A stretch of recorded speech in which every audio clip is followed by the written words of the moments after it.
Hi friends. Pandian ஸ்டோரில் வந்து இப்போதான் மயிலோட உண்மை வந்து தெரிஞ்சிருச்சு. மயில் தன்னை விட மூத்தவள் என்ற உண்மையை அறியும் சரவணன் பாண்டியன் வீட்டில் வெடிக்கும் பிரச்சனை. பரபரப்பான ப்ரொமோ வெளியாகி இருக்குங்க. ஒரு பக்கம் மயிலுக்கு தான் எப்போதான் பிரச்சனை தீருமோ தீராதோ தெரியல.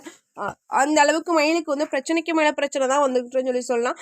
இந்த சீரியலில் வந்து மயிலோட எபிசோடு வந்து ஒரு பக்கம் ஹைலைட்டாக தான் கொண்டு போயிட்டு இருக்காங்க. ஒரு பக்கம் பார்த்தீங்கன்னா வந்து மீனா வந்து ரொம்பவே பிடிவாதமாக வந்து அந்த வீட்டில் எனக்கு இருக்கவே பிடிக்கல, எனக்கு அங்கே போனாவே வந்து ஒரு மாதிரி இருக்குது, இந்த உங்களோட இருக்க தான் சந்தோஷமாக இருக்குன்னு சொல்லிட்டு ஒரு பக்கம் வந்து சொல்லிக்கிட்டு இருப்பாங்க. மறுபக்கம் பார்த்தீங்கன்னா வந்து பாண்டியனின் மூத்த மகன் சரவணன் மனைவி தங்கமயில் தான் என்பது தற்போது வந்து ஹைலைட்டாக கொண்டு வராங்க. பல பொய்களை சொல்லி தான் மயிலின் பெற்றோர் இந்த திருமணத்தை நடத்தி வைத்தார். ஆனால் பாண்டியன் குடும்பத்துக்கு எதுவுமே இன்னும் தெரிய வரவில்லை. ஒரு பக்கம் பார்த்தீங்கன்னா வந்து மயிலழிந்து வந்த நகை அனைத்தும் கௌரி என்ற உண்மை மீனாவுக்கும் ராஜுக்கும் தெரிய வந்தது. ஆனால் அவர்கள் யாருமே குடும்பத்தில் இருக்க சொல்லி பிரச்சனையை உண்டு பண்ணவில்லை. எம்ஏ இங்கிலீஷ் லிட்ரேச்சர் படித்திருப்பதாக கூறிய தங்கவேல் சரவணனிடம் கையும் களவுமாக சிக்கிவிட்டார். ஆனால் சரவணன் இது பற்றி குடும்பத்தில் யாரிடமும் ஒரு பக்கம் சொல்ல, ஒரு பக்கம் பார்த்தீங்கன்னா தங்க நகை அது வந்து கௌரிங் நகை தான், தங்க நகையை வந்து மாற்றி வந்து இது மாதிரி வந்து தங்க நகையே கிடையாது, அது வந்து கௌரி நகையை வந்து தங்க நகையாக போட்டிருக்காங்கன்னு சொல்லிட்டு மீனாவும் ராஜியும் வந்து இன்னும் எதுவுமே சொல்லாமல் இருக்காங்க குடும்பத்தில் இருக்க. அதே சமயத்தில் தான் நம்ம சரவணனும் எம்காம் வரையும் படிச்சிருக்கேன், எம்பிஏ வரையும் படிச்சிருக்கேன்னு சொல்லி எல்லா பொய்யும் வந்து தங்கமயில் சொல்லுவாங்க. அந்த பொய்யெல்லாம் வந்து ரொம்பவே மனசுக்குள்ளே போட்டுகிட்டே ரொம்பவே மனசில் போட்டு கஷ்டப்பட்டுட்டு இருப்பாங்க. ஆனால் குடும்பத்தில் யார்கிட்டையும் சொல்லாமல் இருப்பாங்க. ஏன்னா குடும்பத்தில் இருக்க யாருக்காவது தெரிஞ்சால் ரொம்பவே கஷ்டமாக போயிடும் அப்படின்னு சொல்லி நம்ம வாழ்க்கையே வந்து இப்படி இருக்கேன்னு சொல்லிட்டு ரொம்பவே வந்து யோசிச்சுட்டு இருப்பாங்க. அது மட்டும் இல்லாமல் வந்து சரவணன் இது பற்றி குடும்பத்தில் யாரும் சொல்லாமல் எதுவுமே வந்து அமைதியாக இருக்கார். பின்னர் இவரின் உருவில் விரிசல் வந்தது என்று சொல்லலாம். தங்கமயில் சரவணன் முகம் கொடுத்து கூட பேசாமல் தவித்து வந்தார்.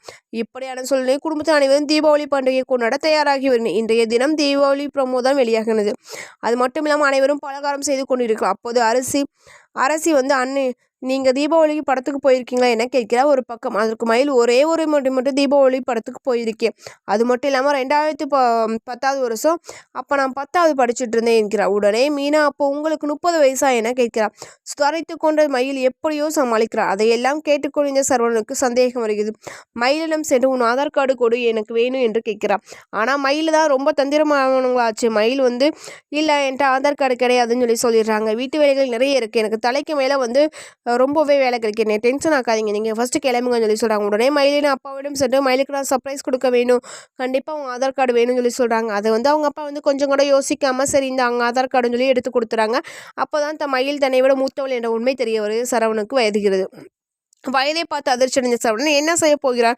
குடும்பத்தில் இருக்கிறவர்களிடம் எல்லா உண்மையும் சொல்ல போகிறாரா, இல்லை வந்து குடும்பத்தில் வந்து இது மாதிரி வந்து என்கிட்ட வந்து இவ வந்து பொய் சொல்லிக்கிட்டா கண்டிப்பாக வந்து இவ கூட வந்து இனிமேல் நான் வாழ மாட்டேன்னு சொல்ல போகிறாங்களா, இல்லை வந்து பாண்டியனுக்கு வந்து இது எப்படி சாக்காக போகுதுன்னு சொல்லி பொறுத்திருந்து பார்க்கலாமா ஃப்ரெண்ட்ஸ்.